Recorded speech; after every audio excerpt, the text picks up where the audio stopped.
Bonjour à tous, Julien Pissionne, je suis responsable du département d'accompagnement à la performance auprès de la Fédération française de rugby. Mon activité au quotidien est justement d'accompagner les différents staffs des équipes de France dans leurs projets de performance.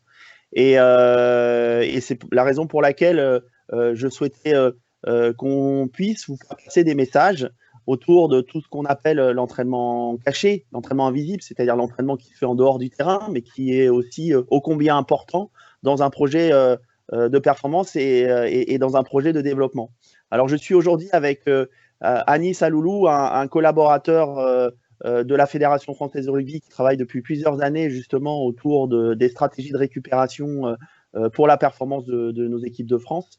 Et je lui ai demandé aujourd'hui de vous parler, vous, jeunes joueurs et joueuses des centres de suivi moins de 15 ans, jeunes potentiels, qui, pour certains, auront la chance de rentrer dans les académies Pôle Espoir, rugby, et puis pourquoi pas dans les équipes de France. Et il nous a paru très important de vous sensibiliser justement à toutes ces notions justement d'optimisation de la performance à travers tout un tas d'actions qui se font en dehors du terrain.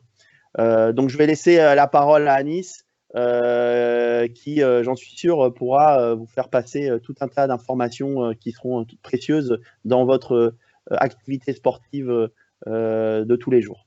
Allez, c'est à toi, Anis. Merci beaucoup déjà d'avoir accepté d'intervenir et je te laisse la parole. Merci beaucoup Julien, et je te remercie également pour cette invitation.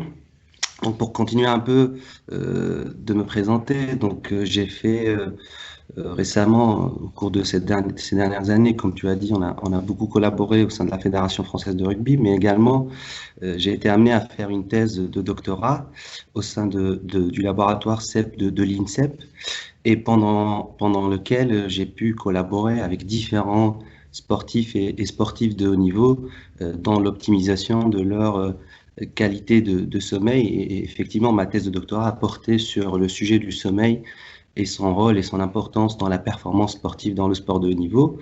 Et c'est dans ce contexte que aujourd'hui, je voulais partager avec vous quelques notions de base qui, à mon sens, sont super intéressants et importants dans votre projet de performance et à intégrer dès votre jeune âge. Donc, avant de parler de sommeil, on va parler plus globalement dans le processus d'entraînement. Certains d'entre vous le font déjà, mais vous avez tous cet objectif d'aller dans le sport professionnel et être joueur de haut niveau et élite. Et dans ce contexte-là, on sait que pendant le parcours, et même quand si vous serez pro, vous êtes amené à avoir des fortes charges d'entraînement. Également, vous êtes assez jeune, donc vous devez aussi également faire le double projet, donc vous avez des cours au cours de la journée, c'est différents facteurs externes qui vont aussi induire un niveau de fatigue important.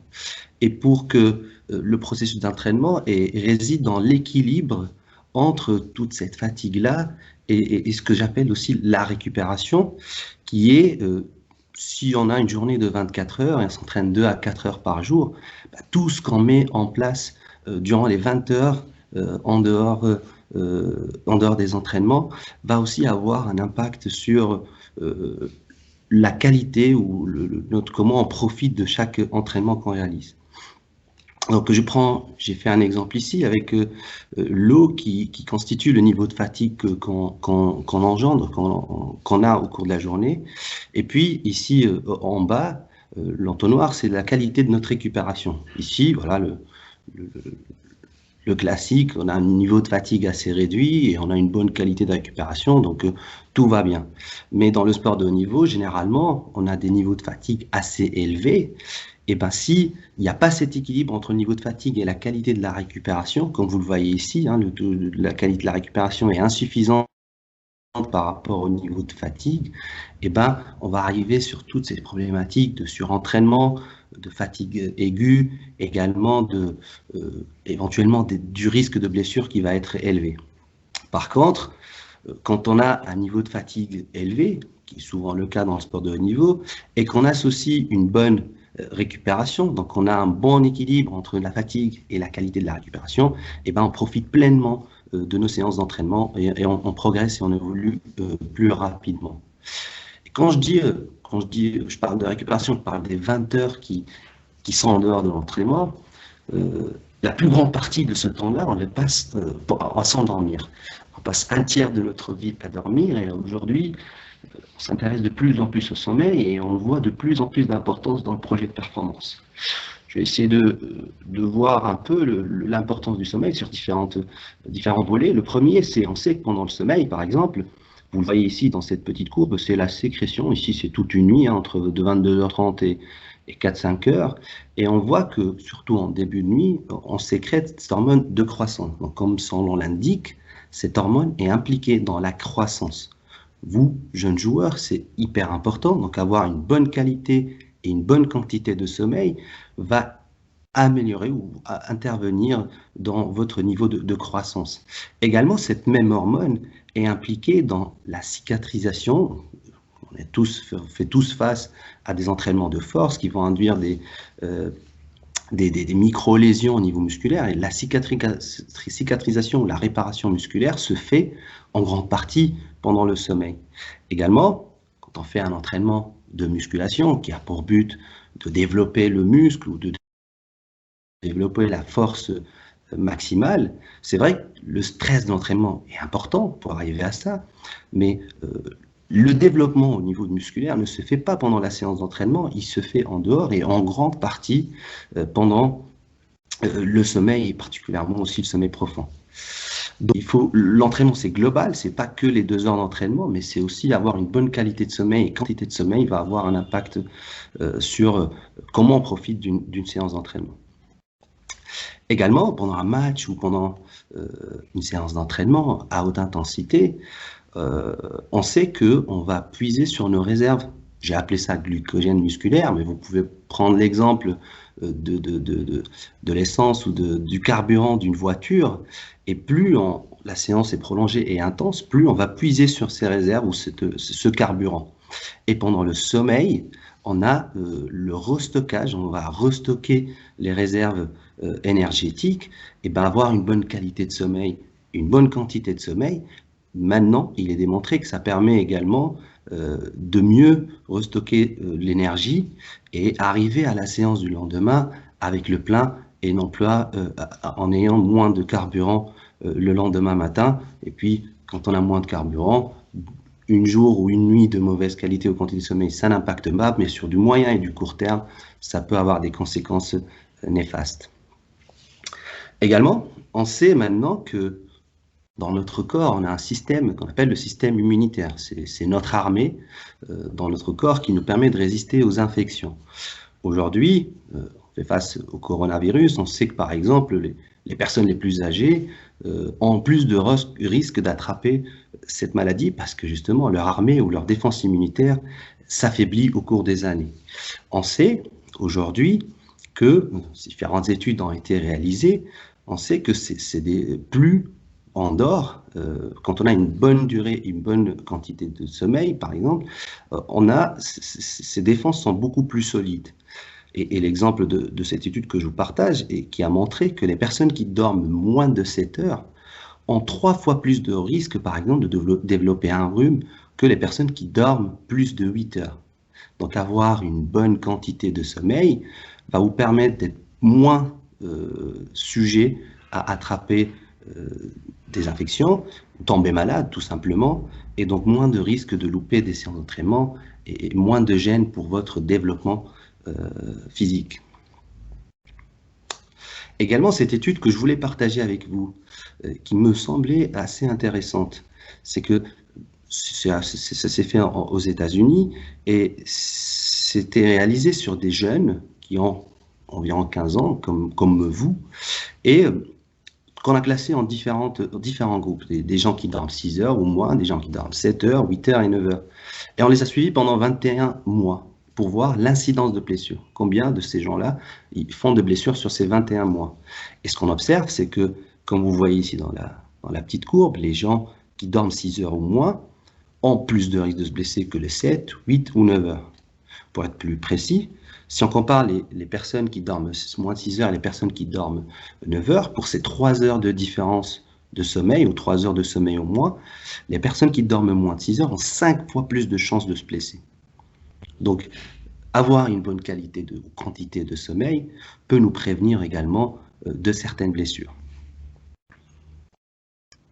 Donc maintenant, on a abordé les différentes notions d'importance du sommeil. Donc on sait que le sommeil est important pour notre performance, pour mieux récupérer et par conséquent être plus performant et évoluer plus rapidement et progresser plus rapidement. Maintenant, quels sont concrètement les conseils? Qu'est-ce qu'on peut mettre en place pour améliorer notre qualité de sommeil d'une façon assez simple? Le premier conseil, la chose la plus importante pour moi, c'est la durée et la régularité. Donc, j'ai résumé ça en 3 points. 1. Connaître son rythme de sommeil pour essayer de s'endormir à ses meilleures heures. On a tous des rythmes différents. Et comment le connaître, notre rythme de sommeil, d'une façon simple, c'est il faut se positionner dans un moment où on n'est pas en dette de sommeil. C'est-à-dire qu'on ne va pas voir ça pendant une phase je sais pas, d'examen où on dort que 5 heures et on a 5 ou 6 heures et on a vraiment une dette de sommeil. Non, on se positionne dans un moment où pendant une semaine ou deux, on dort assez normalement, 8 à 9 heures par sommeil, par nuit. Et puis, on va voir le moment où on va commencer à bâiller, à avoir envie de dormir entre 20 heures et 23 heures minuit. Et c'est ce moment-là qui est votre fenêtre de sommeil à vous, individuelle pour vous. Et ça, il faut le connaître. Première étape, c'est il faut le connaître. Et ensuite, il faut essayer de mettre en place des stratégies pour s'endormir à ce moment-là et respecter des heures de coucher et de lever réguliers, week-end compris. Parce que là, parfois, on voit des décalages entre le semaine et le week-end qui sont de l'ordre de 3 à 4 heures certaines fois. Et ça représente, c'est comme un jet lag ou un décalage horaire qu'on voyage et qu'on revient dans un pays où il y a un décalage de 4 à 5 heures. Donc ça a un impact fort sur notre organisme et généralement, on est moins en forme le lundi et le mardi. Donc, très important, regardez les mêmes horaires entre la semaine et le week-end et au cours de la journée. Et au cours de la semaine, par exemple. Pardon. Et ensuite, la durée, pour votre âge, moins de 15 ans, 8 à 10 heures par nuit sont nécessaires.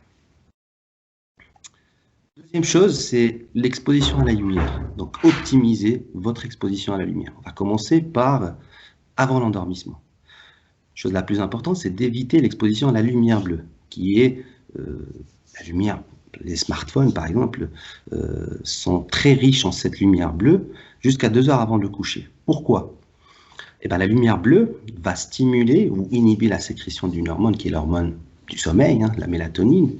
Et quand on s'expose, eh ben, on va retarder notre endormissement. Il y a certaines personnes, si on passe 2 heures avant de coucher sur notre téléphone, eh ben, ça va impacter l'endormissement. On met du temps à s'endormir. Après, peut-être certains d'entre vous qui regardent la vidéo vont me dire « Ouais, moi je peux regarder mon téléphone pendant 2 heures et puis je m'endors assez rapidement après. » C'est vrai, on est différemment sensible à la lumière.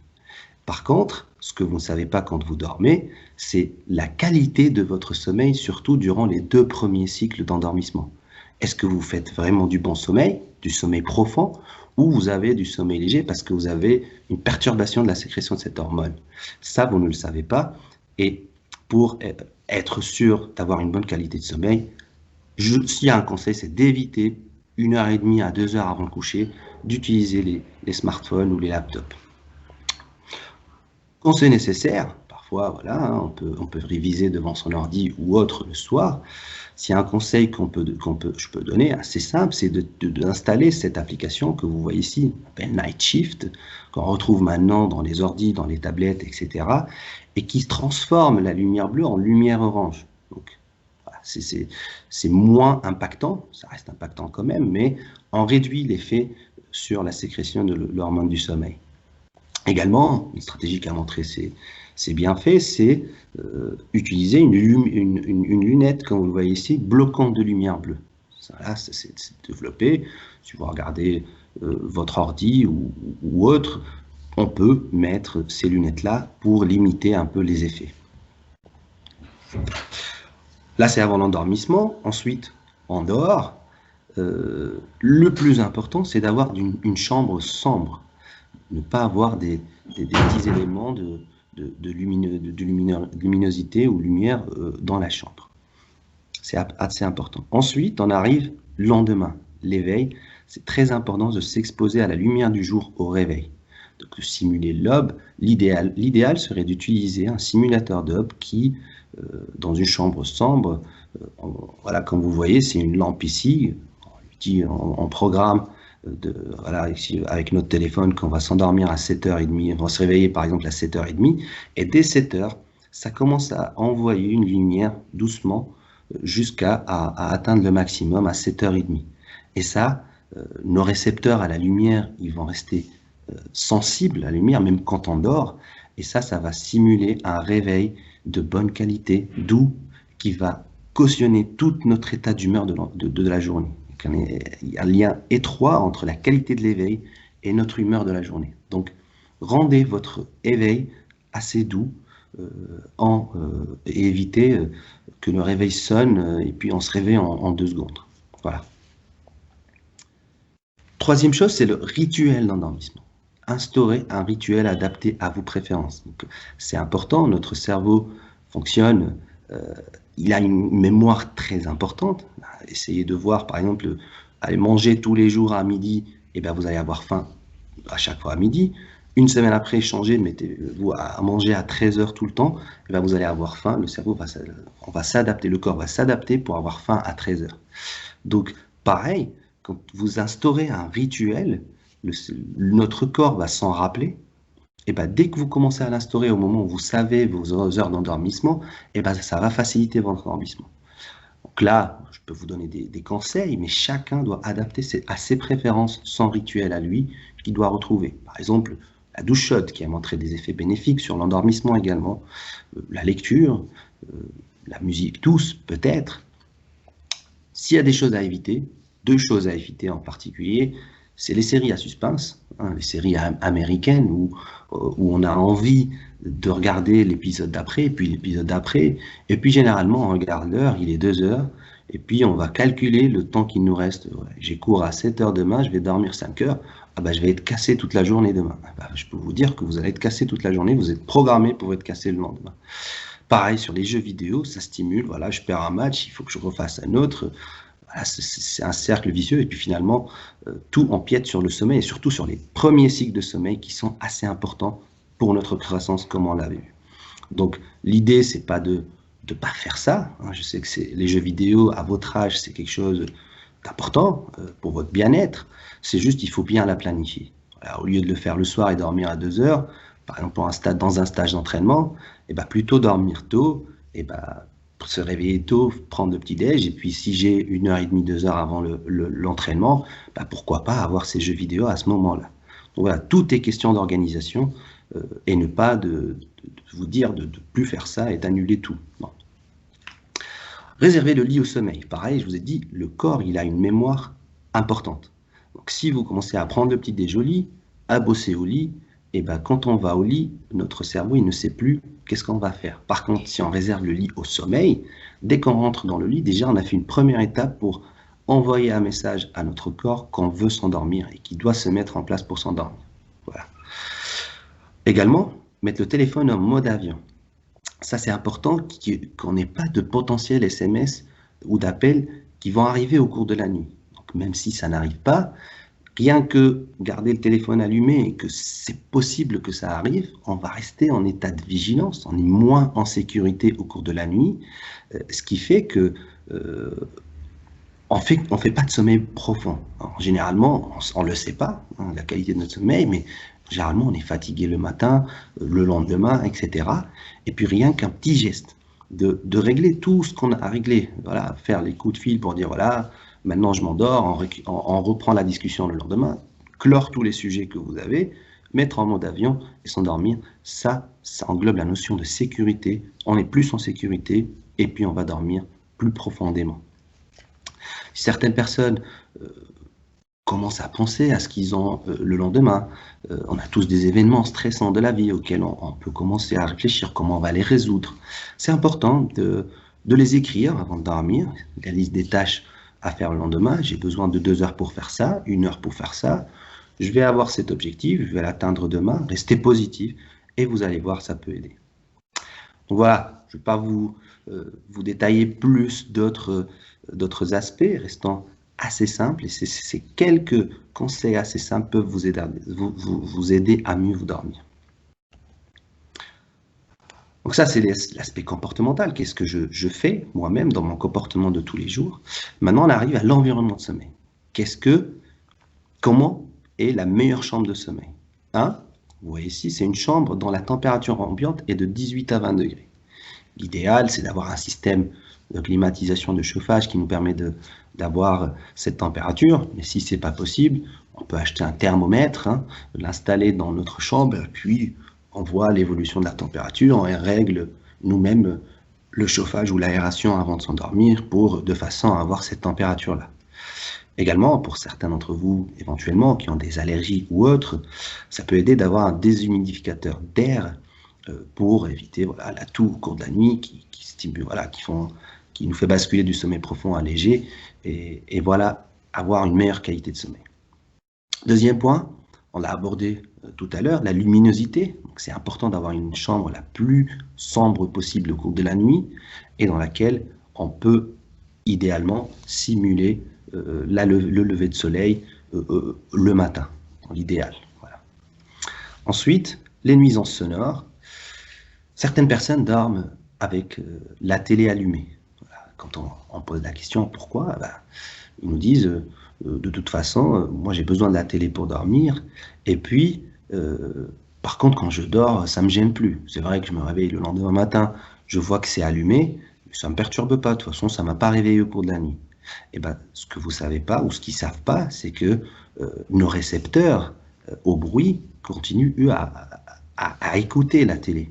Et donc on a une zone de cerveau qui reste activée au cours de la nuit, et ça nous empêche d'avoir une bonne qualité de sommeil, ou du sommeil profond avec une bonne durée.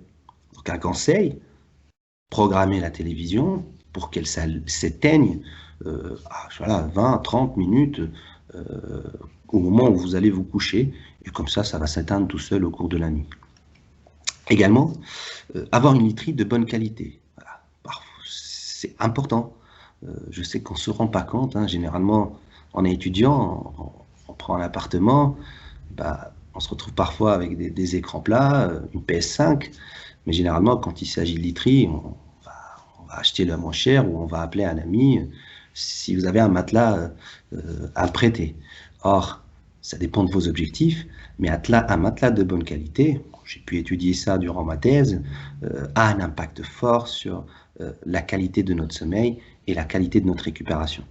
Donc, avoir un matelas de bonne qualité, aussi adapté. Si par exemple, on fait du 100 ou 120 kg, on est en avant, et on s'endort sur le ventre, avoir un matelas mou, ça va nous causer des problèmes au dos. Donc il faut donner un sens surtout à la fermeté et à la qualité de la literie qu'on choisit. Et un dernier point, ça peut paraître anodin, mais je peux vous dire que ça ne l'est pas, et on s'est retrouvé dans des entretiens, dans des cas concrets par rapport à ça, c'est éviter les animaux de compagnie dans la chambre, parce que pareil, quand on dort, on ne sait pas ce qui se passe la nuit, et les animaux de compagnie, ils ronflent, ils se réveillent la nuit, ils bougent, ils essayent de nous réveiller, même si on ne se réveille pas, ils peuvent nous basculer du sommeil profond à léger et fragmenter notre sommeil, et généralement on ne se rend pas compte, mais on se rend compte que le lendemain on est fatigué, mais on ne sait pas pourquoi. Donc voilà, merci. Voilà, dernier point sur la sieste. Donc ça, c'était un peu ce qui concerne les conseils qui concernent la nuit. Maintenant, la sieste, c'est une stratégie qui a montré aussi ses bienfaits. De un, pour avoir un réveil où on est en vigilance, on est en super forme, surtout quand on fait ce qu'on appelle les power naps, les siestes de courte durée, qui ont cet objectif-là, c'est de se réveiller en super forme et bien vigilant. La sieste aussi peut servir pour compenser une dette de sommeil. C'est-à-dire, si j'ai fait un déplacement ou autre, pour X raisons, j'ai dormi 5 à 6 heures, j'ai une petite fenêtre d'1h30 pour faire une sieste l'après-midi, et là, je peux faire la sieste de 90 minutes, qui représente un cycle de sommeil, et qui va plutôt compenser une dette de sommeil. Mais la sieste à préconiser quand on a un sommeil la nuit suffisant, c'est la sieste de 15 à 30 minutes, pour en profiter directement au réveil d'un état de vigilance important. Certaines personnes me disent également que j'arrive pas à dormir. Moi, je ne suis pas fait pour faire la sieste, j'arrive pas à faire la sieste. C'est pas grave. Le plus important, même s'allonger une quinzaine, une vingtaine de minutes, les yeux fermés, et on va changer l'activité cérébrale, le rythme cérébral, et ça va quand même nous faire du bien de se reposer pendant 15 à 20 minutes en début d'après-midi. Et quand on fait la sieste, l'horaire de la sieste, à quel moment on fait la sieste? Il faut que l'horaire de la sieste il soit adapté aux horaires du coucher la nuit. Par exemple, si je me couche à 22 heures et que je me réveille à 6 heures, je prends le milieu de la nuit, la médiane. Dans cet exemple-là, c'est 2 heures du matin. Le moment préconisé de la sieste, c'est 12 heures avant, donc c'est 14 heures de l'après-midi. Si je me couche à minuit, je me réveille à 8 heures, la médiane c'est 16 heures, il faut faire la sieste aux alentours de 15h30, 16 heures. Donc voilà, après, je sais que c'est pas forcément préconisé de prendre du café, surtout à votre âge, mais peut-être pour le futur, ça peut être, surtout à partir de 16 heures, il faut éviter les siestes à partir de 16 heures, mais si on fait une sieste à 13h30 ou 14 heures après manger, une sieste de 15 à 30 minutes pour stimuler l'éveil, pourquoi pas prendre un café juste avant, parce que le café, pareil, prend une demi-heure à 1 heure pour avoir ses effets. Et puis au réveil, on va profiter des effets de la sieste, mais également du café. Et on est vraiment en bonne forme. Donc voilà, merci pour votre attention. J'ai essayé de résumer un peu, de vous donner des petits conseils simples, mais à mon sens très efficaces si on les met en place. Merci à tous.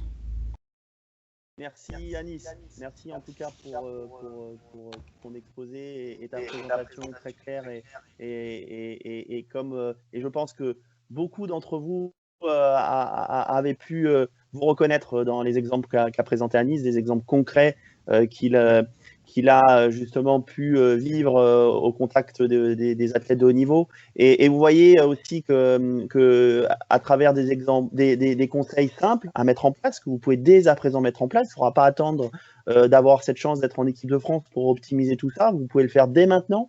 Et à travers ces conseils précis qu'Anis vous a donnés, vous allez pouvoir au quotidien progresser dans votre entraînement, dans votre démarche d'entraînement, à travers tous ces facteurs qui vont, on vous l'assure, optimiser justement le bon développement de vos qualités physiques, bien sûr, mais aussi sur tous les autres aspects qui concernent le rugby. Encore une fois, Anis, je te remercie. Pour tous les jeunes joueurs et joueuses qui allaient justement visionner cette vidéo, je vous invite à questionner vos entraîneurs qui sont en charge des centres de suivi moins de 15 ans, qui certainement pourront vous répondre, vous accompagner. Et si sur certaines questions, ils n'ont pas